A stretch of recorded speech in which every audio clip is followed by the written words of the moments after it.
আমরা প্রায়শই চারপাশে দেখে থাকি বিভিন্ন ধরনের মানুষ। কেউ হয়তো একটু বেশি রাগী, কেউ হয়তো একটু বেশি শান্ত, কেউ হয়তো খুব অলস, কোনো কাজ করতে ভালোবাসে না। আবার নিজেদের মধ্যেও আমরা কখনো কখনো দেখতে পাই যে এরকম বিভিন্ন রকম অবস্থা থেকে থাকে। কখনো আমরা কাজ করতে খুব উৎসাহী, কখনো আমাদের আবার কাজ করতে ভালো লাগে না, কখনো কখনো কোনো জিনিস যেন বুঝতে পেরেও আমরা বুঝতে পারি না, ঠিক আমাদের বুদ্ধি সেরকম ভাবে কাজ করতে থাকে না। এরকম বিভিন্ন অবস্থার আমাদের মধ্যেও হয়ে থাকে এবং সব মানুষের মধ্যেই সম্ভবত কম বেশি হয়ে থাকে।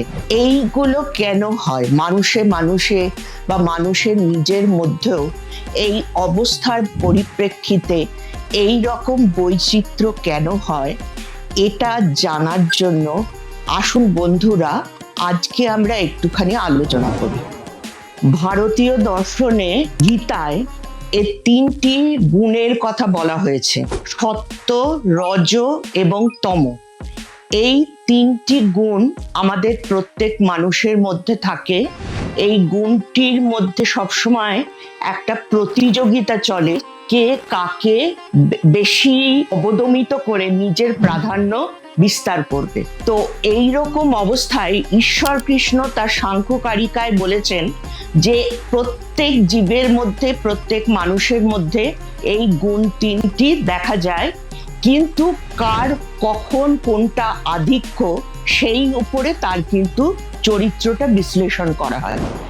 যেমন সত্য গুণ বলতে আমরা সেই গুণগুলোকে বুঝে থাকি যেগুলো হচ্ছে সব থেকে ভালো, সততা, পরোপকারিতা, তারপরে দয়া, মায়া, ভালোবাসা ইত্যাদি ইত্যাদি গুণগুলোকে আমরা সত্য গুণের অন্তর্ভুক্ত করে থাকি।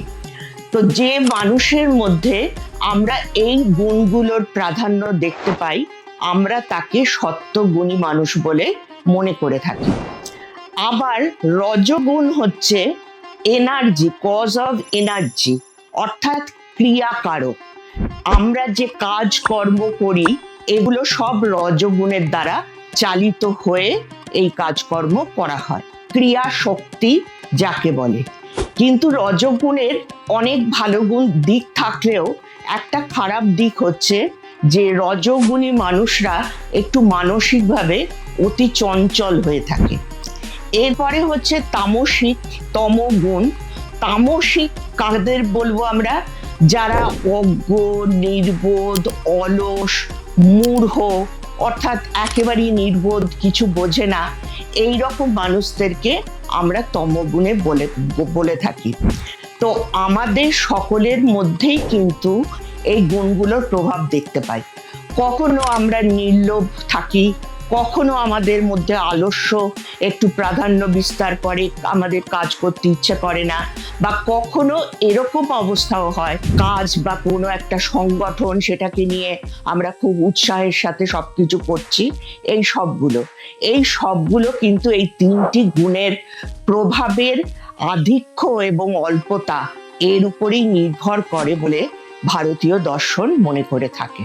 তাহলে এই যে সাম্যাবস্থাটা, সত্য, রজ, তম, এই সাম্যাবস্থাটা যখন কোনো কারণে বিঘ্নিত হয়ে যাচ্ছে, তখনই কিন্তু এই প্রকৃতির থেকে প্রথমে আসছে মহৎ বা বুদ্ধি, তার থেকে অহংকার বা আমিত্ববোধ, তার থেকে আসছে মন নামক অন্তরিন্দ্রিয় এবং পাঁচটি জ্ঞানেন্দ্রিয়, চক্ষু, কর্ণ, নাসিকা, জিহ্বা, ত্বক, এবং পঞ্চ তন্মাত্র, রূপ, রস, গন্ধ, শব্দ, স্পর্শ এবং পঞ্চ মহাভূত। বলা হয়ে থাকে যে সত্য, রজ, তমসাং সাম্যাবস্থা প্রকৃতি। সাংখ্য দর্শন দুটি বিষয় নিয়ে আলোচনা করে, পুরুষ এবং প্রকৃতি। পুরুষ মানে কোনো ম্যাসকুলিন জেন্ডার নয়, পুরুষ মানে পরমাত্মা। অন্য দর্শনে যাকে পরমাত্মা, পরমেশ্বর বলা হয়েছে, সাংখ্য দর্শনে তাকেই বলা হয় পুরুষ। এবং আরেকটি তত্ত্ব আছে, সেটি হচ্ছে প্রকৃতি। সেই প্রকৃতি হচ্ছে অচেতন সেই প্রকৃতির মধ্যে এই তিনটি গুণ থাকে। এই তিনটি গুণের সাম্যাবস্থা অর্থাৎ ইকুইলিব্রিয়াম যাকে আমরা বলি, তা যখন ব্যাহত হয় তখনই কিন্তু এই সৃষ্টি প্রক্রিয়াটা শুরু হয়। এর পরবর্তী ভিডিওতে আমি এ সম্পর্কে আরো বিস্তৃত আলোচনা করব। ধন্যবাদ বন্ধুরা। আপনারা যদি এই ভিডিওটি শুনে খুশি হন তাহলে লাইক, শেয়ার এবং সাবস্ক্রাইব করবেন। নমস্কার।